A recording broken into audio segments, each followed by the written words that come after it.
ये देख लो भाई, ये हैं सभ्य लोग। जब इनको अपने पे पड़ती है ना, लेकिन उन्हें क्या लगता होगा ना, राजाओं को कभी ऐसा लगा ही नहीं होगा ना कि यार ये सब कुछ। और यहाँ पर जो सिस्टम होता है ना, वो होता है ये, इस पे सारे युद्ध का जो सीन होता है वो बनाया गया था। लेकिन बहुत बुरी बीमारी हुई उसको, हाथ पैर सूज गए, किडनी और वो। और शहर के बीचों बीच एक और खंडर आ गया है, जो कि ईंटें वगैरह देख लो, आज तक 2000 साल से ज़्यादा हो गया। छोटे बच्चे तक को मरवा देते थे। समुद्र डरावना सा हो जाता है जब युद्ध लड़े जाते हैं ना यार, तो बहुत ही क्रुएलिटी भी होती है। बेटा भी मार दिया, वाइफ भी मार दी, माँ भी मार दी।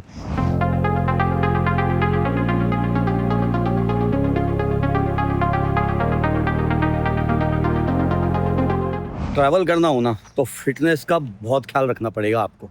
उसकी वजह बताता हूँ। अभी हम हैं साइप्रस के शहर अयनापा में, और यहाँ से हम जाने वाले हैं ग्रीस के शहर थेसलोनिकी। और हम यहाँ से लेंगे बस पहले, जो हमें ले जाएगी एयरपोर्ट, और एयरपोर्ट से हम जाएंगे थेसलोनिकी। अब वजह क्या है फिटनेस की। तो अगर हम यहाँ से टैक्सी बुक कर रहे हैं, जहाँ से हमें बस मिलने वाली है, तो वो है सिर्फ 1 किलोमीटर। और जो टैक्सी है वो मांग रही है 11 से 12 यूरो, मतलब 1100 से 1200 भारतीय रुपए सिर्फ 1 किलोमीटर के। और 2 मिनट का ही रास्ता दिखा रही है, 2 मिनट में पहुंचा देगी। पैदल जाएंगे तो 13 मिनट का रास्ता है, तो 1 किलोमीटर ही सिर्फ पैदल चलना है। इतनी फिटनेस होनी चाहिए कि हम बाहर आ रहे हैं तो यूरोप में खासकर तो 2, 5, 10 किलोमीटर भी चलना पड़े तो हम चल सकें। तो इसलिए एक तो फिटनेस ज़रूरी है। और अगर यहाँ से एयरपोर्ट जा रहे हैं, जो कि 53 किलोमीटर है, तो उसके ले लिए 65 यूरो। 65 यूरो का मतलब 6500 भारतीय रुपये हो गए। यूरो आज 1 यूरो 100 भारतीय रुपये के बराबर है। तो हमने डिसाइड किया कि हम पैदल ही चले जाएंगे। चलते हैं, सफ़र शुरू करते हैं ग्रीस थेसलोनिकी का। और मेरे साथ तो एक ये हम सफ़र भी होता है ना हमेशा, और इसका वेट 22 से 23 किलो होता ही होता है कम से कम, तो इसको भी साथ रखना पड़ता है। तो उसके लिए भी फिटनेस बहुत ज़रूरी है। ये अपना हॉस्टल था यार। ये हॉस्टल्स वगैरह में ना लोग बाग मिल जाते हैं तो मन लग जाता है। मन लगाने के चक्कर में ही आए थे। अभी हमने अपार्टमेंट बुक किया हुआ है थेसलोनिकी में। देखेंगे थेसलोनिकी क्यों चुना। थेसलोनिकी एक बहुत ही हिस्टोरिकल जगह है ग्रीस की, और ग्रीस का दूसरा सबसे बड़ा शहर है आफ्टर एथेंस। तो वहाँ जा रहे हैं, और मुझे लगा था कुछ अलग शहर देखते हैं यार। ग्रीस, एथेंस दुनिया ही जानती है, ठीक है ना। मैंने कहा कुछ अलग शहर को इस बार चुनते हैं, तो हमने थेसलोनिकी को चुना। तो भाई हमें जाना है अभी ऐसे पैदल। और मेरे को एक और बात पता थी कि आगे ढलान ही है, तो हमें ज़्यादा लगेज के साथ तकलीफ़ होने नहीं वाली। और यूरोप में ना माहौल जो है वो ठीक रहता है, पैदल चलने का माहौल है यहाँ पर। फुटपाथ्स होते हैं, साफ़ सुथरी सड़कें हैं, और मौसम ठीक रहता है, तो पैदल चला जा सकता है 1-2 किलोमीटर। तो कोई मतलब बात ही नहीं है यूरोप में। ये गोरे भी कम नहीं होते, इनको मौका लगना चाहिए बस। फाइन वगैरह से ये बहुत डरते हैं, नहीं तो ये भी गंद मचा के रखें हर जगह। ऐसा जहाँ भी कोना मिल रहा है ना, वहाँ गंदगी दिख रही है मुझे। और ये अयनापा मैंने आपको बताया था कि ये एक पार्टी प्लेस है, तो जहाँ भी कूड़ा दिख रहा है ना, जो वो तो या बियर या दारू, बियर की पेटियाँ ज़्यादा दिखती हैं यहाँ। और आप सब लोग भी भाई, एक अर्जी हर वीडियो में करता हूँ शायद मैं, अपने देश को साफ़ रखो, शहर को साफ़ रखो, अपने एरिया को साफ़ रखो। अभी हम 4th नंबर पे हैं वर्ल्ड में, और यूरोप में सिर्फ जर्मनी को छोड़ दें तो सारे यूरोप को हमने इकोनॉमी में पीछे कर दिया। लेकिन इनकी ये साफ़ सफाई है, जिसको ये हमारे को गलत मानते हैं, अपने आप को सही मानते हैं।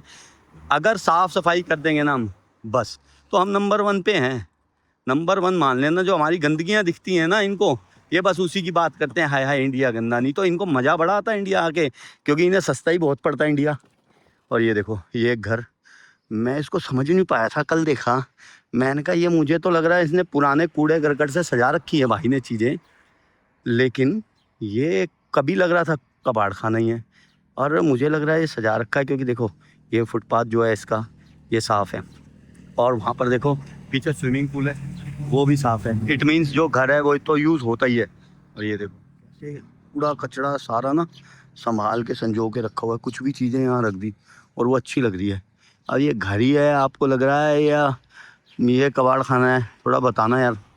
मैं मुझे कभी घर लग रहा है, कभी बंगार खाना। देखो यार, लेकिन सजा रखा है ना। ये खड़ी कर रखी है, टूटी फूटी हैं मूर्तियाँ, लेकिन खड़ी सी कर रखी है। चलो अच्छा है, अच्छा लग रहा था, लेकिन जैसा भी है। और ऑन है कर, बिवेयर ऑफ डॉग भी है। निकलो यहाँ से। देखो ये बोल्ट जो है ना, पैसे तो लेगी, लेकिन आएगी लिमोजिन आपको लेने। मर्सिडीज़ की लंबी सी बना रखी लिमोजिन स्टाइल में। वही यहाँ आ गए हम अंकल के पास। हमने स्कूटी जो अपनी राम प्यारी थी वो दे दी, और मैं यहाँ पर अपना एक बैग रख गया था। Thank you so much. यार बढ़िया आदमी है ये बहुत अच्छे इंसान है ये uncle thank you so much for everything and this is for you Oh, thank you. इन्होंने मेरा एक बैग रख लिया था, मैं स्कूटी पे आया, मैं बैग रख गया क्योंकि मुझे पता था कि मुझे पैदल ही आना होगा। फालतू पैसे हो तो आप लोग दे सकते हो, मेरे को तो लगा नहीं देने चाहिए। 1 किलोमीटर के लिए 1200 भारतीय रुपए। June is the best time here, हाँ? It's a long day. Yeah, and in July, August? We have a lot of people. They are coming again and again in September. In September. Yeah, but September is a shorter day, smaller day. It's about like now 32. 32 and Yeah. September also 32. Weather Yeah, 32. 32 Yeah, 32. It's a good weather in September. in September. Yeah, good for swim, good for. The only thing is a shorter day, Okay. not so long like now. No. See you. Thank you, sir. All the best. Thank you. Thank you, sir. Yeah. And take care you too and Indians also. If any Indian come, please help him. Okay. Do respect him. Thank you so much. यार भाई बता देते हैं हम Indian है, ठीक रहता है क्योंकि अंकल ने मेरे को बहुत प्यार दिया, कहते यार तू बहुत अच्छा इंसान है। मैंने कहा मैं इंडियन हूँ, ध्यान रखना कोई भी इंडियन आएगा सारे अच्छे हो गए। तो हम पहुँच गए हैं जहाँ से हमें बस मिलनी है और अभी टाइम हुआ है 10:35, 11:10 की बस है। और यहाँ पे यूरोप में जो ट्रांसपोर्ट सिस्टम है ना वो तो बढ़िया रहता है। देखो स्कैन फॉर लाइव बस अराइवल स्कैन कर सकते हैं और सारे रूट्स वगैरह लिखे होते हैं, बस पता होना चाहिए आपको कौन से रूट की बस कहाँ जाएगी और वो गूगल से पता लग जाता है। फ़िलहाल जो बस जाएगी ना वो जाएगी कैपनॉस शटल बस। तो कैपनॉस एक सर्विस है बस की, वो लेके जाते हैं, एयरपोर्ट सर्विस है उनकी ज़्यादा। तो यहाँ से हमारे लगेंगे 12 यूरो। यहाँ से 53 किलोमीटर का सफ़र है जो कि लगभग 40 मिनट में तय हो जाता है एयरपोर्ट तक। और एक यूरोप का और चक्कर है, अगर कभी आप आएँ तो बस अगर आ रही है ना तो ये रुकेगी नहीं स्टॉप पे अपने आप, अगर आप हाथ नहीं देंगे तो। सर्विस ठीक है बस होगी, हर 15 मिनट बाद है और लोग ज़्यादातर यही यूज़ करते हैं। 2 यूरो पर रूट की टिकट है, एक बार बैठ के चाहे एक स्टॉप पे उतर जाओ चाहे आप पूरे रूट पे चले जाओ। और बस चलती है लगभग यहाँ पर 22 घंटे और 11 बजे के बाद रात के थोड़ी फ्रीक्वेंसी कम हो जाती है। सुबह 3 से 5 बजे तक बसेस नहीं चलती, बाकी सारे टाइम चलती है। 11 बजे तक रात की फ्रीक्वेंसी हर 15 से 20 मिनट में है। बस आ गई भाई, ये है कैपनॉस कोचेस। चलो जी, इंस्पेक्टर साहब थे ये टिकट चेक करती, उन्होंने मेरी तो यहीं कर ली थी टिकट चेक। लो जी भाई बैठ गई बस में। 11:10 पे बस यहाँ पर खड़ी है, देख लो टाइम से आ जाती हैं लोग बिल्कुल टाइम को। तो कोशिश भी मत करना कभी ऐसी जगहों पे आओ तो 2-5 मिनट लेट हो सकते हैं, मतलब ही नहीं इनके लेट होने का, बहुत ही लाखों में से एक चांस होगा ये लेट हो जाए।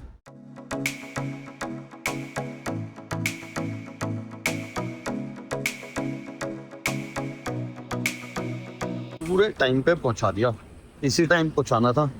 11:50 पे 11:50 पे पहुंचा दिया। अपना बैग लेते हैं, अंदर चलते हैं, चेक इन करते हैं। और ट्रॉली वगैरह का फ्री का चक्कर यूरोप में कहीं नहीं होता। 2 यूरो है ट्रॉली की फ़ीस, अपनी ट्रॉली ऐसी चल लेती है, सही है। लार्नाका इंटरनेशनल एयरपोर्ट, ये यहाँ के शहर के नाम पे ही पड़ा हुआ, लार्नाका शहर है उसी के नाम पे एयरपोर्ट का नाम है। थेसलोनिकी जाने के लिए हमने इस बार कराई है विज़ एयर की फ़्लाइट, जो लगभग 2 घंटे 10 मिनट में हमें पहुंचा देगी थेसलोनिकी की हवाई दूरी की बात करूं तो लगभग 1200 किलोमीटर है लार्नाका से थेसलोनिकी। अब कहने को तो विज़ एयर जो है ना वो एक बजट एयरलाइन है, लेकिन 2 घंटे 10 मिनट की फ़्लाइट का हमें जो फेयर पड़ा है वो पड़ा है लगभग 20,000 भारतीय रुपए, जिसमें 20 केजी का एक बैग शामिल है। चेक इन हो गई, इमिग्रेशन हो गया और सिक्योरिटी भी हमने क्लियर कर दिया। चेक इन पे मांगा सिर्फ पासपोर्ट, क्योंकि इस बार हमने ऑनलाइन चेक इन करा ली थी। और इमिग्रेशन वाले तो अब हंसी मजाक करते हैं बस, उन्होंने भी वीज़ा देखा। पासपोर्ट पे जो चेक इन वाले थे उन्होंने भी वीज़ा देखा, दोनों जगह बस वीज़ा देखा और कुछ नहीं पूछा, जाने दिया। और सिक्योरिटी में इस बार ऐसा हुआ पहली बार कि लगेज को ऐसे ही जाने दिया जो मेरे बैग थे, नहीं तो खुलवाते हैं इलेक्ट्रॉनिक्स, माइक वगैरह, कैमरा वगैरह, कुछ ना कुछ होता ही ऐसा इलेक्ट्रॉनिक्स के, वो निकाल लेते हैं कि बहुत सारा इलेक्ट्रॉनिक है तेरे पास, क्या क्या, तो होता कुछ नहीं है, पावर बैंक, माइक, यही चीज़ें होती हैं उसमें। तो खैर इस बार आसानी से हमारा जो है सिक्योरिटी क्लियर हो गया। और अगर आपको कभी किसी बड़े वीज़ा के लिए सही गाइडेंस चाहिए, चाहे बात हो वर्क वीज़ा की, स्टडी वीज़ा की या टूरिस्ट वीज़ा की, UK, US, Australia, New Zealand, Schengen, कहीं का भी जो भी बड़ा वीज़ा है उसके लिए आप संपर्क कर सकते हैं ग्रीनलैंड ओवरसीज़ कंसल्टेंट कंपनी को, जो कि है चंडीगढ़ में। और सबसे मुझे इनकी जो ख़ास बात है ना, वो लगी कि भाई जो भी इनकी आपसे बात होगी उसको ये रिटर्न नोटरी पेपर पे लिख के देंगे कि भाई हमारी आपकी ये बात हुई है, ताकि कोई भी कभी भी कंफ्यूजन पैदा ना हो इनके और आपके बीच में। तो कभी भी बड़े वीज़ा के लिए आपको चाहिए जो भी गाइडेंस, उनका जो नंबर है वो आपको मैं डिस्क्रिप्शन बॉक्स में डाल दूंगा, एड्रेस नंबर वगैरह सब कुछ आपको मिल जाएगा। तो कभी भी आप जाएं कहीं भी बड़े वीज़ा के लिए, कोई भी कंसल्टेंसी चाहिए, एक बार ज़रूर कॉल करके देखना, आपको फ़र्क महसूस होगा। क्योंकि आपने कई जगह किया होगा वीज़ा अप्लाई, कई जगह से कंसल्टेंसी ली होगी, डॉक्यूमेंट्स बनवाए होंगे, लेकिन एक बार अगर आप इनसे कॉल करके देखेंगे आपको बातों से ही फ़र्क पता लग जाएगा। तो ग्रीनलैंड ओवरसीज़ कंसल्टेंट कंपनी से आप संपर्क कर सकते हैं बड़े वीज़ा के लिए। और ये है लारनाका एयरपोर्ट का ड्यूटी फ्री काउंटर और सारा शॉपिंग एरिया। अल्कोहल की तो बहुत ही रेंज है इनके पास, अल्कोहल और परफ्यूम की सारी रेंज है। लेकिन ये रेंज मिलेगी जाते हुए, आते हुए इतनी कुछ खास नहीं थी, जाते हुए तो बहुत बड़ा ड्यूटी फ्री एरिया है इनका, काफ़ी बढ़िया। टॉबलर की देखो कितनी वैरायटी है इनके पास चॉकलेट की।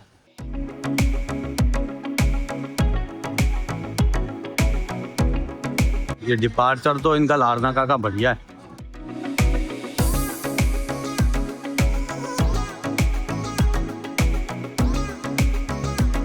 हमने लिया अभी एक चिकन सैंडविच जो कि है 6.85 मतलब 685 भारतीय रुपये का एक सैंडविच मिला है एयरपोर्ट पे। और ये बजट फ़्लाइटों का एक और चक्कर होता है कि पानी भी नहीं देते इसमें, तो हमेशा पानी की बोतल ज़रूर साथ रखें।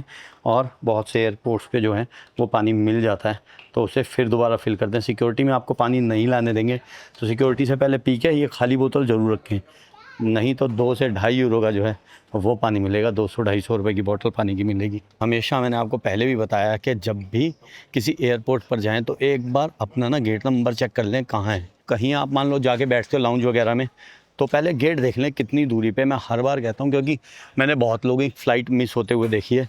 और अभी हम जा रहे हैं अपने गेट पे, ये देखो अपना गेट भी है ना, जो ये यहाँ पर गेट्स थे सारे वो नीचे है। एक अपनी बहन मिल गई थी, इंडियन लड़की थी पंजाब से, उस बहन ने बता दिया, कहते हैं नीचे जाना, नीचे आपका गेट।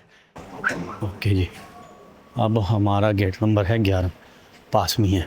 बोर्डिंग स्टार्ट हो गई है भाई। और जो ये चिकन सैंडविच खाया था ना हमने, ये बहुत स्वाद था। 685 रुपये का ज़रूर था लेकिन वर्थ था, स्वाद लगा यार।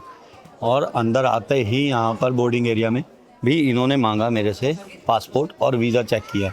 तो यूरोप में है तो वीज़ा बार बार चेक होना ही है।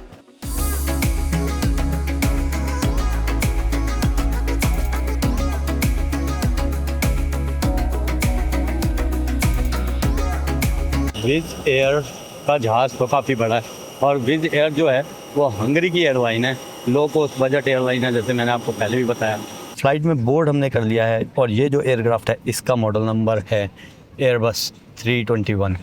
और ये है कुछ नज़ारा इस फ़्लाइट का, लेकिन कोई इंफोटेनमेंट सिस्टम, कहीं कोई चार्जिंग प्लग, कुछ भी नहीं है। आजकल ये जो बजट एयरलाइंस है ना, इनका ज़्यादा रिवाज चल गया है क्योंकि फेयर्स भी बहुत महंगे हो गए हैं। और जो ये विज़ एयर है ना, ये अप्रॉक्सीमेटली 200 डेस्टिनेशंस को कवर करती है, यूरोप, अफ्रीका, मिडल ईस्ट वगैरह की तरफ। और लकीली इस बार हमें मिली है विंडो सीट। विंडो सीट का कोई बहुत लालच नहीं होता अपने को, लेकिन क्या है कि वीडियो के लिए अच्छी रहती है विंडो सीट। नज़ारा दिखता है जाने वाले शहर का और आने वाले शहर का। जैसे कि मैंने आपको पहले भी बताया कि इस बार हमने सोचा था कि कुछ अलग जगहों पे जाएंगे, जानी मानी जगहों के अलावा। जैसे एथेंस है, उसे जानते हैं आप सब लोग, लेकिन थेसलोनिकी क्या है शायद आप में से बहुत से लोग जानते हो या ना जानते हो। थेसलोनिकी एक नाम है और इतिहास में एक बहुत बड़ी हस्ती से ये नाम जुड़ा हुआ है। किस किस को पता है? जिसे पता है वो कमेंट कर दो, बाद में मैं बता दूंगा। लेकिन जिनको पता है वो कमेंट अभी करना, बाद में ढूंढ ढांड के नहीं करना। तो थेसलोनिकी को जो भी जानते हैं वो कमेंट करें, जो नहीं जानते वो भी बताना कि नहीं जानते। लेकिन थेसलोनिकी एक बहुत बड़ा नाम है, बहुत बड़ी हस्ती से ये नाम जुड़ा हुआ है। ये एक नाम है और एक लेडी का नाम है, ये भी आपको मैं बता देता हूँ। 1:50 की फ़्लाइट थी, 1:40 हो गया है और अभी भी लोग आ रहे हैं। इन्होंने कहा था 1:20 पे हम गेट बंद कर देंगे। 10, 12, 15 मिनट में टेक ऑफ कर लेते हैं ये। और ये जो बजट एयरलाइंस है ना, ये अपने टाइम के लिए जानी जाती हैं सारी जगह पे। ये टाइमली पहुंचा दिया करती हैं, कोई प्रॉब्लम ना हो। तो कई बार ना ज़्यादा खुश नहीं होना चाहिए। हमें विंडो सीट मिली थी ना, ये भी विंडो सीट है खैर, लेकिन वहाँ पर एक फैमिली आ गई उन्होंने रिक्वेस्ट की, कह रहे आप हमारी सीट पे चले जाओगे, वो भी विंडो सीट है। मैंने कहा चलो चला जाता हूँ। हमारी सीट 29 है, फिर हमें मिली 33 है। 33 है पे आया तो उन्होंने कहा कि यार मेरी फैमिली है, आप चेंज कर लोगे, वो भी विंडो सीट है। तो हम 35 ए पे हैं। अभी ये मुझे भैया की फैमिली लग रही है कि ये ना बोल दें कि यार सीट दे दो, तो फिर ये विंडो सीट भी छोड़नी पड़ेगी फैमिली के लिए, प्यारे प्यारे बच्चों के लिए, है ना। और बोर्डिंग पास उन्होंने मुझे अपना दे दिया है, ये बोर्डिंग पास था। ये भाई खूबसूरत लाल का एयरपोर्ट जो बिल्कुल बीच के किनारे है, और यह भूमध्य सागर जिसे इंग्लिश में कहते हैं मेडिटेरेनियन सी। और हम रुक सकते थे यहाँ भी, लारना का भी अच्छी जगह है। और फिर इसके बाद पाफोस है, वो भी काफ़ी अच्छा है। लिमासोल है इनका शहर, वो भी काफ़ी अच्छा है। और कम से कम अगर साइप्रस ही आना है तो 12 से 15 दिन चाहिए सारी जगह को घूमने के लिए कम से कम। लेकिन बीच लाइफ ज़्यादा है सब जगह, इन जगहों पे ये बीच रिजॉर्ट्स वगैरह हैं पाफोस में। और हिस्ट्री भी है, जो एफ्रोडाइट थी, जो ग्रीक गॉड थी, कहते हैं कि उनका जो जन्म है वो पाफोस में हुआ था।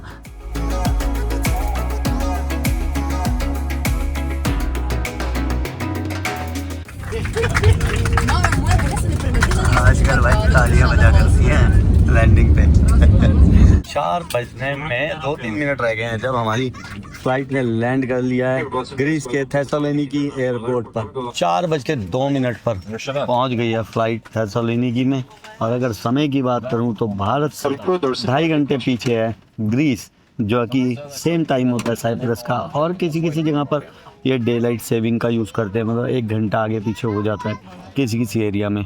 लेकिन जहाँ पर हम हैं अभी थेसलोनिकी में, यहाँ पर जो है साइप्रस वाला सेम टाइम है, जो कि है 2.5 घंटा भारत से पीछे।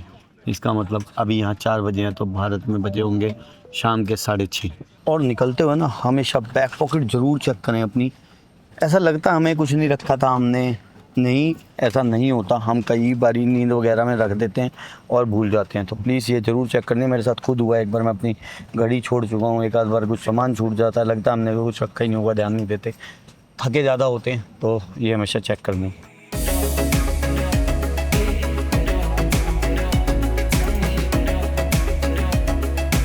अब हम एंट्री कर गए हैं शेंगन में। साइप्रस जो था वो शेंगन का पार्ट नहीं था, लेकिन ग्रीस जो है वो शेंगन में आता है। Welcome to Greece. Car rental offices, car rental office तो है लेकिन बंद पड़े हैं, और कोई सिम वगैरह की कोई शॉप किसी तरह की यहाँ नहीं है, कोई ड्यूटी फ्री एरिया नहीं है अराइवल्स में। और 4:30 बज चुके हैं। ये बंद भी होती है तो भाई हो सकता है 5:30-6 बजे बंद होती है, तो 4:30 ही बंद है। लेकिन हाँ, यहाँ पर ये कार रेंटल के ऑफिस हैं। कहीं वोडाफोन का वो तो दिख रहा है, थैंक यू सर। कहीं शैडो में वोडाफोन दिख रहा था मुझे अभी। चलो हमारे पास तो है इंतजाम, अभी हमारे पास है ई सिम जो शायद यहाँ काम करेगी। एयरपोर्ट अराइवल टर्मिनल से बाहर आ गए हैं हम, और हम लेने वाले हैं सिटी सेंटर के लिए बस। यहाँ से मिली है हमें टिकट, जो कि मिली है 2 यूरो की। जहाँ हमें जाना सिटी सेंटर की तरफ, वो यहाँ से लगभग 15 किलोमीटर की दूरी पर, और आधे घंटे में बस पहुँचा देगी हमें। बस का नंबर है 1X।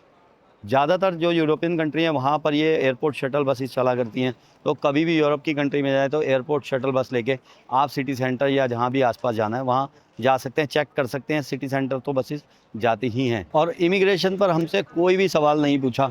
शेंगन वीज़ा हमारे पासपोर्ट में था, उन्होंने अपने आप ही शेंगन वीज़ा सर्च कर लिया, और शेंगन वीज़ा से 27 कंट्रियाँ जो हैं यूरोप की हम ट्रैवल कर सकते हैं। उसके अलावा भी बहुत सी कंट्रीज़ हैं जो शेंगन वीज़ा पर एंट्री दे देती हैं या ऑन अराइवल वीज़ा दे देती हैं। और वीज़ा शेंगन की बात करूँ तो बहुत सारी ऑलरेडी वीडियोस बनी हुई हैं, तो शेंगन वीज़ा चाहिए। ग्रीस में हम एंट्री कर चुके हैं। ये पहला जो देश है वो है जहाँ हम शेंगन जोन में आए हैं। साइप्रस जो था वो शेंगन जोन में नहीं था। ये देख लो भाई, ये हैं सभ्य लोग। जब इनको अपने पे पड़ती है ना तो ये सारे काम करते हैं। ये भागते भी हैं, लाइनें भी तोड़ते हैं, ये बियरें भी रोड पे तोड़ते हैं, और गंदगी भी मचाते हैं, सब कुछ करते हैं।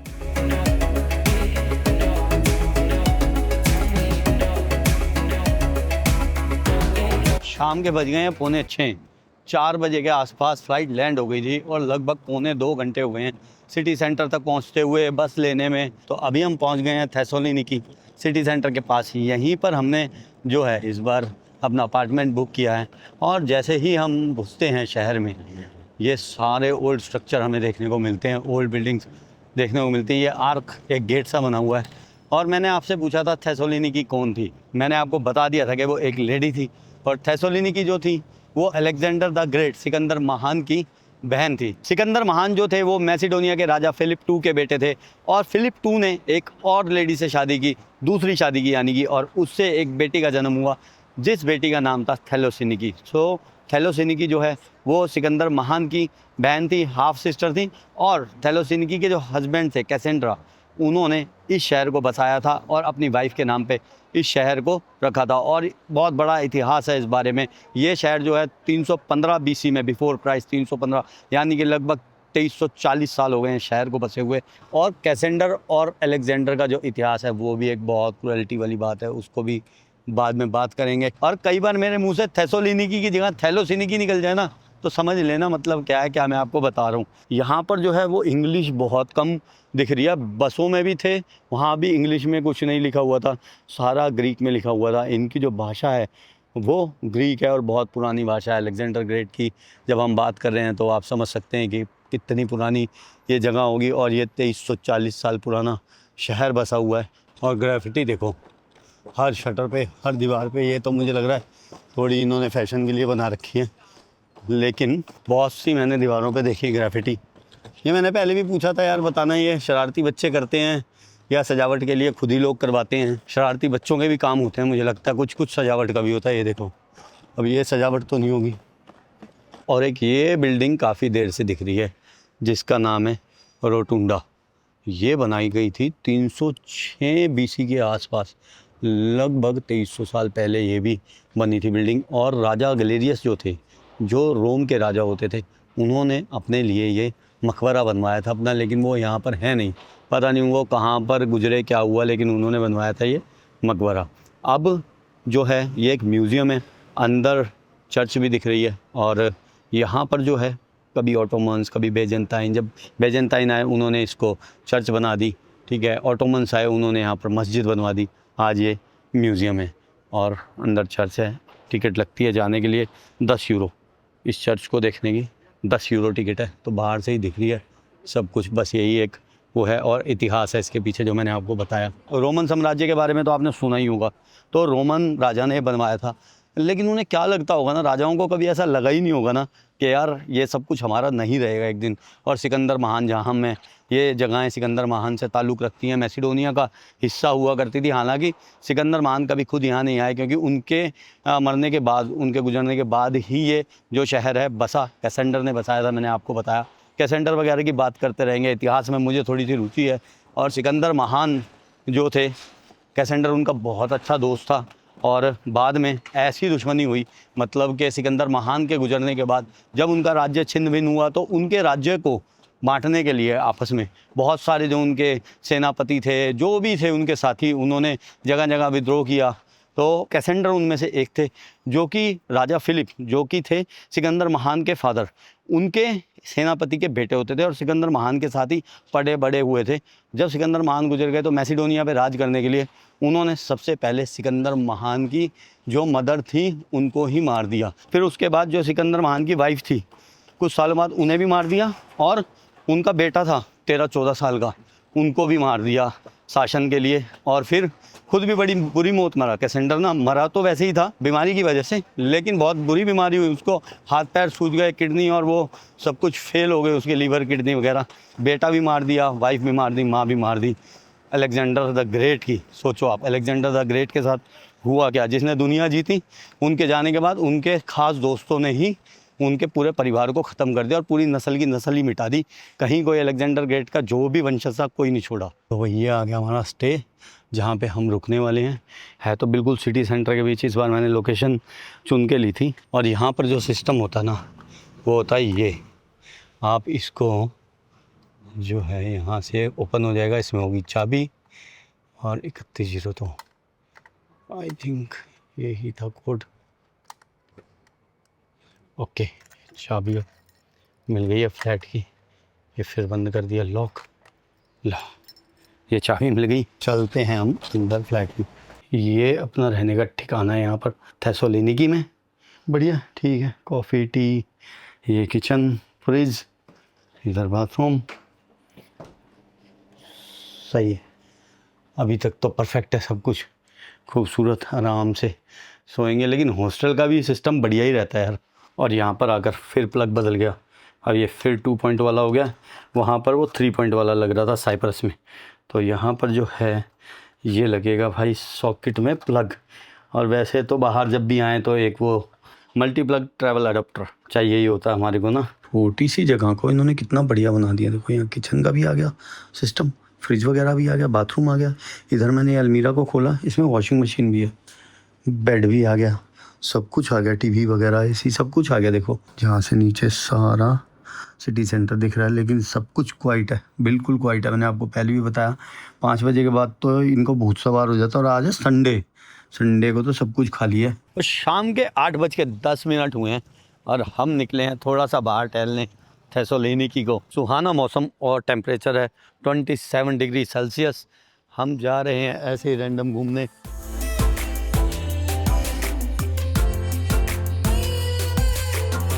एक बार फिर से उसी बिल्डिंग के बाहर आ गए हैं जिसको कहते हैं रोटुंडा। मैंने आपको पहले ही बताया था, राजा गैलेरियस जो थे रोमन राजा, उन्होंने अपने लिए समाधि स्थान बनाया था, लेकिन उनकी समाधि यहाँ पर है नहीं। और इतिहास में ये भी नहीं पता कि वो कहाँ गुजर गए, कैसे उनकी डेथ हुई, ये भी नहीं पता।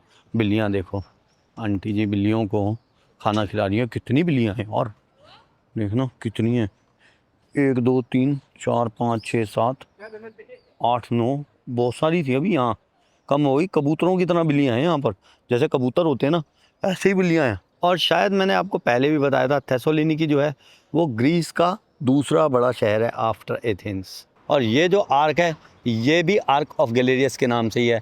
राजा गैलेरियस की जीत के उपलक्ष्य में ये बनाया गया था, उनकी खुशी में बनाया गया था। और ये दर्शाया गया था कि कैसे कैसे उनकी सेना ने जीत दर्ज की। ये सब उस टाइम के पेंटिंग्स मान लो, फ़ोटोज़ मान लो, जैसे हम वीडियोग्राफी वगैरह करते हैं, ये उस टाइम की याद को ताज़ा करने के लिए आर्क बनाया गया था। इस पे सारे युद्ध का जो सीन होता है वो बनाया गया था। लगभग 2330 साल पुराना आर्क है ये। 2330 साल पहले भी क्या नक्काशी किया करते थे ना लोग, इतना अच्छा बनाया होगा उस टाइम। ईंटें वगैरह देख लो, आज तक 2000 साल से ज़्यादा हो गए यार। और इसको भी 2000 साल से ज़्यादा हो गए जगह को, एज इट इज़ सी हैं अभी भी। जब हम उतरे थे तब तो सब कुछ खाली खाली था, मुझे लगा था सब बंद है, आज क्या करेंगे निकल के। लेकिन अब निकले हम तो रौनक हो गई है सारे रोडों पे। और शॉप्स जो हैं ज़्यादातर पिज़्ज़ा की चौथी शॉप है जो मैं देख रहा हूँ। वैसे जो खाना है यहाँ का, ग्रीक जो फूड है, वो पिज़्ज़ा नहीं है। और ये पास्ता कॉकटेल नूडल, ये देखो, ये देखते हैं क्या है। पास्ता कॉकटेल नूडल, मुझे लगा कुछ अलग चीज़ होगी। कह रहा नहीं, पास्ता और कॉकटेल मतलब ड्रिंक ले लो और पास्ता अलग से ले लो, पास्ता कॉकटेल हो गया। मुझे लगा कुछ अलग से मिला रहे हैं पास्ता में, जिसे पास्ता कॉकटेल बोल रहे हैं ये लोग। खैर ये देखो सब कुछ। फिर वो पिज़्ज़ा की शॉप गई एक पीछे, ये चिप्स वगैरह हैं। और ये है चिकन, ओके, KFC टाइप। अभी जिस जगह पे हम हैं ना, ये मेन टूरिस्ट एरिया में से एक है। और देखो ये भी पुराने र्यून्स बचे हुए हैं, सब 2000 साल पुराने हैं। ज़्यादातर जो र्यून्स हैं वो रोमन टाइम के, ऑटोमन्स टाइम वगैरह के हैं। ये जो हैं ये शायद रोमन टाइम के होंगे, क्योंकि बिल्कुल र्यून हो चुके हैं। और हो सकता है थेसलोनिकी के टाइम के भी हों। फ्लैट बढ़िया लग रहे हैं मुझको तो। गाजियाबाद के जो अपने वसुंधरा वगैरह ना, वैशाली वसुंधरा, उनकी याद दिला रही है। और दीवार पर ग्राफिटी देखो कितनी बढ़िया लग रही है, सच में ऐसा लग रहा था कोई देख रहा है जैसे।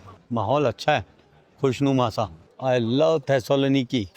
सवीनियर शॉप, हम अपनी मैग्नेट ले लेते हैं पहले ही। और शहर के बीचों बीच एक और खंडर आ गया है जो कि बहुत ऐतिहासिक है। ये भी राजा गैलेरियस ने बनवाया था। यहाँ पर पहले एक बेसिलिका हुआ करती थी, जैसा यहाँ लिखा है। और एक रथ दौड़ के लिए मैदान हुआ करता था, पहले बड़ा मैदान हुआ करता होगा, अब तो बिल्डिंगें वगैरह बन गई। यहाँ पर लिखा हुआ है the basilica and the hippodrome. तो बेसिलिका हुआ करती थी। राजा गैलेरियस को थेसलोनिकी बहुत पसंद था और उन्होंने इसको अपने राज्य की राजधानी बनाया था। और राजा गैलेरियस की जो कहानी है ना भाई, वो ईसा के बाद की है, ईसा पूर्व की नहीं है। शायद मैंने ईसा पूर्व बोला होगा पहले। ईसा पूर्व का समय होता है ईसा मसीह की मृत्यु से पहले का समय, और ईसा बाद का समय या ईसवी जिसे हम कहते हैं, वो समय होता है ईसा मसीह की मृत्यु के बाद का समय। तो राजा गैलेरियस जो थे वो ईसा मसीह की मृत्यु के बाद थे। पिज़्ज़ा और जिलेटो की सबसे ज़्यादा यहाँ पर शॉप्स हैं। पिज़्ज़ा और जिलेटो को देख के ना ऐसा लग रहा है आज भी यहाँ पर रोम का प्रभाव हो। हर थोड़ी दूर पे एक खूबसूरत पुरानी चर्च आ जाती है। और धर्म की बात करूँ तो 90 से 95% जो लोग हैं वो ईसाई धर्म को मानते हैं ग्रीस में। ग्रेफिटी देखो, हर जगह कर देते हैं। ये कैसे छोड़ दी भाई बिल्डिंग इतनी साफ? कर देंगे अभी काम इनका भी। और छोड़ा इस बोर्ड को भी नहीं। अब ये तो शरारती है, इसको तो शरारती कहेंगे। क्यों कर देते हैं यार? पता नहीं। जो यूरोप में रहते हैं आप में से यार बताना ये क्या चक्कर है? बिल्डिंगें बढ़िया लग रही हैं यार देखने में। Fame. You give me my fame, yeah, yeah. चलते चलते हम पहुंच गए एक बहुत ही हैपनिंग जगह पे, जो है सागर का किनारा। एजियन सी है ये, एजियन सी कहते हैं इसको। बहुत ही खूबसूरत लग रहा है और थोड़ा सा शाम को जो है ना समुद्र डरावना सा हो जाता है, मुझे ऐसा लगता है। लेकिन यहाँ का जो पानी है ना वो थोड़ा काला सा है, और जो साइप्रस वाला पानी था ना वो बहुत साफ़ था। वो था मेडिटेरेनियन सी, यह एजियन सी।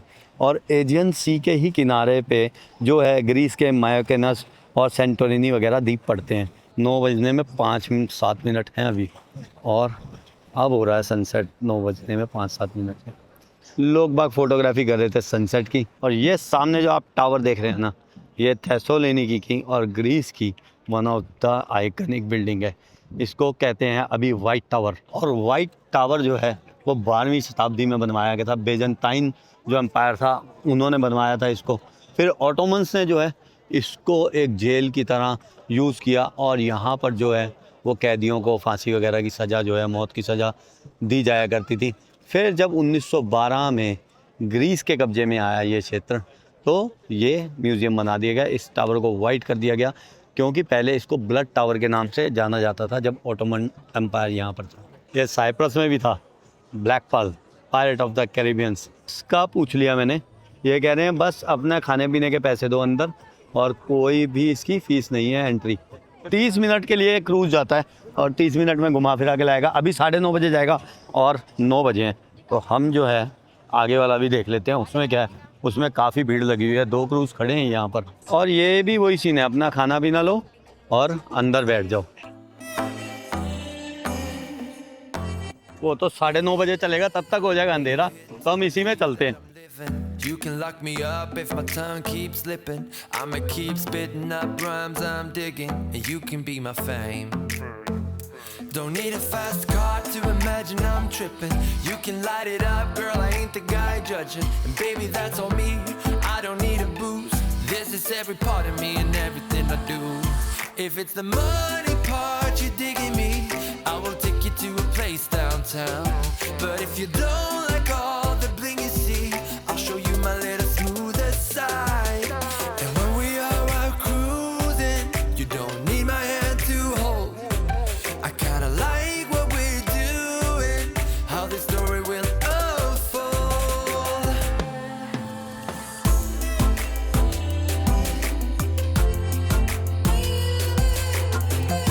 बढ़िया रहा क्रूज़ का एक्सपीरियंस यार, अच्छे से नज़ारे भी देखे। थोड़ी थकान हो रखी थी, बैठ के आनंद भी ले लिया, तो आराम भी मिल गया और नज़ारे भी दिख गए। खाने में फिर वही सैंडविच खाया है, और दिन में भी एक सैंडविच ही खाया था। आज तो घर वाले भी बोल रहे हैं, कह रहे वापस आ जा। वो बेचारे मुझे राजे की तरह रखते हैं, 6 टाइम खाना देते हैं अलग अलग तरीके का। और ट्रैवलिंग में यार सारा बॉडी बिल्डिंग और सारी पावर लिफ्टिंग ना धरी रह जाती है। ये देख लो बीच की लाइन में कोई नहीं चल रहा, क्योंकि ये साइकिल वालों के लिए और जो ई स्कूटर होता है उसके लिए लाइन बनी हुई है। क्रूज़ से आगे चलते चलते एक स्टैचू आ गया है, जो है अलेक्जेंडर द ग्रेट का स्टैचू। उसके लिए कुछ भी असंभव नहीं जो प्रयत्न करेगा। There is nothing impossible to him who will try, Alexander the Great ने कहा था। और ये जो मैसिडोनिया एरिया है उसको भी अलेक्जेंडर द ग्रेट के नाम से जाना जाता है। थेसलोनिकी जो है वो शहर बाद में बसा था जब अलेक्जेंडर द ग्रेट की मृत्यु हो गई थी। यहाँ से 45 किलोमीटर दूर ही है पहला एरिया जहाँ पर हुआ था अलेक्जेंडर द ग्रेट का जन्म। जो लोग इतिहास को जानते हैं वो जानते हैं कि अलेक्जेंडर द ग्रेट, सिकंदर महान का जो शासन था, वो मैसिडोनिया से लेकर भारत तक पहुँच गया था। और जब वो भारत पहुँचे तो उनका युद्ध हुआ राजा पोरस से। राजा पोरस एक बहुत ही शूरवीर योद्धा थे, भारत के सुपुत्र थे। यार भारत का नाम आता है ना मेरे रोंगटे खड़े हो जाते हैं, क्योंकि ना राजा पोरस की बहादुरी को देख के ना अलेक्जेंडर द ग्रेट भी प्रभावित हुए थे। उन्होंने पूछा था राजा पोरस से कि आपके साथ क्या सलूक किया जाए, जब राजा पोरस हार गए थे इनसे, लेकिन राजा पोरस ने बहुत अच्छा युद्ध लड़ा था कहते हैं। और राजा पोरस ने बोला जो एक राजा दूसरे राजा के साथ करता है, ये लाइन भी इतिहास में लिखी हुई है। और अलेक्जेंडर द ग्रेट ने क्या किया था, उनका पूरा राज्य छोड़ दिया था, उनको जहाँ के वो राजा थे वहाँ का राजा बनाए रखा। और उसके बाद क्या हुआ, अलेक्जेंडर द ग्रेट की जो सेना थी उन्होंने कहा कि हम इससे आगे नहीं जाएंगे। और भारत की जो भी सेना थी, आगे भी जो राजा थे, उनकी जो वीरता थी, उनके किस्से सुन के और थकान के कारण अलेक्जेंडर द ग्रेट की सेना ने मना कर दिया था आगे जाने से। तो अलेक्जेंडर द ग्रेट को भारत के जो एरिया में जहाँ वो थे, पोरस, राजा पोरस के एरिया में, वहाँ से वापसी लौटना पड़ा था। और रास्ते में बेबीलोन में उनकी मृत्यु हो गई थी। और जो उनकी मृत्यु हुई थी वो बीमारी वगैरह के कारण से हुई थी। तो भारत के शूरवीर योद्धाओं के आगे अलेक्जेंडर द ग्रेट की जो सेना थी वो भी पीछे हटने को तैयार हो गई थी। पहली वजह ये थी कि वो बहुत थक चुके थे, यहाँ से जाते हुए मैसिडोनिया से लेके जब तक वो भारत पहुँचे तब तक वो बहुत थक चुके थे। दूसरी वजह थी, जो राजा पोरस ने युद्ध लड़ा था वैसा युद्ध किसी भी राजा ने अभी तक नहीं लड़ा था उनके आगे। तो उनको लगा कि भारत में और भी जो राजा हैं और भी जो सेना होगी वो भी इसी तरह से बहादुर होगी। तो उनकी सेना ने हथियार डाल दिए थे राजा सिकंदर के आगे, सिकंदर महान के आगे, कि हम अब युद्ध नहीं लड़ेंगे, हमें वापसी अपने घर जाना है। तो विश्व विजेता कहे जाने वाले सिकंदर महान की सेना और सिकंदर महान को भारत से वापसी लौटना पड़ा। लेकिन आपको एक बात बताऊं, आज ना थोड़ी देर के लिए एयरपोर्ट से आते हुए मेरा इंटरनेट बंद हो गया था। और थोड़ी देर के लिए ऐसा लगा कि दुनिया बस ख़त्म सी हो गई, कि किससे क्या पूछें कुछ पता नहीं लगा। और ये देखो 2340 साल पहले, 2340 साल, 320 ईसा पूर्व तो इनकी मृत्यु हो गई थी, 2345 साल हो गए। 2345 साल पहले यहाँ से मैसिडोनिया से लेके भारत तक चले गए और दुनिया फतेह करी 32 साल की उम्र में। सिर्फ 32 साल की उम्र थी जब ये गुजर गए। तो भाई वाकई एक बहुत, जो इतिहास में इनका बड़ा नाम है वो बिल्कुल सही है और किसी ना किसी वजह से है। जो लोग इतिहास नहीं जानना चाहते हो सकता है वो बोर हो रहे हो मेरी बात से, लेकिन आपको बताऊं कि जो सिकंदर महान थे वो कोई बहुत लंबे चौड़े नहीं थे, लेकिन अपनी स्ट्रेटजी की वजह से वो जाने जाते थे। जो भी युद्ध उन्होंने लड़े उसमें कुशल स्ट्रेटजी की वजह से वो जीते। रणनीति के राजा सिकंदर महान। जब युद्ध लड़े जाते हैं ना यार, तो बहुत ही क्रूएलिटी भी होती है, क्रूर हो जाते हैं वो शासक जो दुनिया को जीतते चले जाते हैं। लेकिन कहते हैं कि कर्मों का फल यही मिलता है, इसी दुनिया में, इसी जन्म में मिल जाता है। सिकंदर महान के साथ भी ऐसे ही हुआ। जब 320 ईस्वी पूर्व उनकी मृत्यु हुई तो उनके शासन के लिए, उत्तराधिकार के लिए, उनके जितने भी जो सेनापति वगैरह थे वो सब आपस में लड़ने लगे और कहीं कहीं का उन्होंने शासन ले लिया। लेकिन यहाँ का जो कैसेंडर था, जो राजा, जहाँ पर हम हैं थेसलोनिकी में, यहाँ का जो राजा था उसने सिकंदर महान की माँ, उनकी पत्नी, उनके बच्चे तक को मरवा दिया। मतलब कि इतना बड़ा राज्य स्थापित करने वाले सिकंदर महान, जिन्हें 2340 साल बाद भी दुनिया जान रही है, जो मतलब आप ये समझ लो सिकंदर का नाम जब तक मानवता का नाम रहेगा शायद ज़िंदा रहेगा। तो उस सिकंदर महान का वंश पूरा का पूरा उजाड़ दिया गया कुछ ही सालों में। उनकी जो बच्चा था वो तो 13-14 साल का हुआ था, उसे बचपन से पाला गया दुनिया को दिखाने के लिए। जो भी थोड़े से ऐसे लोग होते हैं ना जो सिकंदर महान को चाहते थे, तो उनके बच्चे को रखा गया बड़ा होने तक। जैसे ही 14 साल का बच्चा हुआ तो जो कैसेंडर था उन्होंने उसको भी मरवा दिया। कहते हैं कि कोई जहर वगैरह दे दिया गया, छोटे बच्चे तक को मरवा देते थे। उस समय में क्या होता था कि जो भी 14 साल का बच्चा होता था वो राजा बनने लायक हो जाता था, तो वो अपना उत्तराधिकार ना मांगने लग जाए, इसलिए उस बच्चे को भी मरवा दिया। और सिकंदर महान का पूरा वंश का वंश कुछ ही सालों में ख़त्म कर दिया। लगभग 5-10 साल में बिल्कुल ख़त्म हो गया। बच्चा भी पला क्योंकि छोटा था वो, नहीं तो सिकंदर महान के जाने के 1-2 साल में ही सब कुछ ख़त्म हो गया था।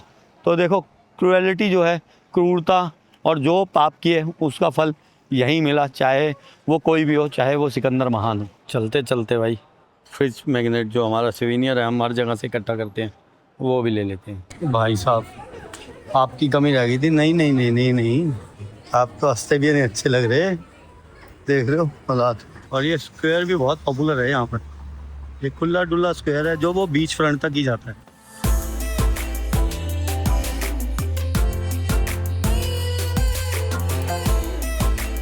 और घड़ी चल रही है, ये 12 बजने में रह गए हैं 5 मिनट। और इस जगह ने तो मुझे जयपुर की याद दिला दी। और दोनों ही साइड ऐसी हैं आमने सामने। कोई सरकारी बिल्डिंग लग रही है भाई। हर जगह ना ग्रीक भाषा में ही लिखा है, इंग्लिश का कोई चक्कर नहीं है। कोई मॉन्यूमेंट हो, कोई स्टैचू हो, कुछ भी हो, सिर्फ और सिर्फ ग्रीक में लिखा है। एक ये मज़ेदार चीज़ है, ये कितनी बढ़िया लगती है खड़ी हुई भी, छोटा सा खिलौना सा लगती है रोड पे खड़ी। और यार यहाँ पर पानी लेने लगा मैं, ये जो है ये 2 यूरो की मिली है 6 बोतल, 1.5 लीटर की बोतल 2 यूरो, 200 रुपए की 6 बोतल मिल गई। और एक बोतल ले रहा था तो 80 सेंट की है, और 6 बोतल ले रहे हैं तो है 2 यूरो का पैक। सस्ता है पानी। पानी की बोतल कुछ ज़्यादा ही भारी लग रही है अब, क्योंकि अभी थोड़ी सी दूर और पैदल चल के जाना है और वापसी सुबह यहीं आना है। एक टूर लेने वाले हम यहाँ से, तो आपसे मिलेंगे अब अगली वीडियो में। तब तक के लिए अपना ख्याल रखें। नमस्ते, शुक्रिया, जय हिंद।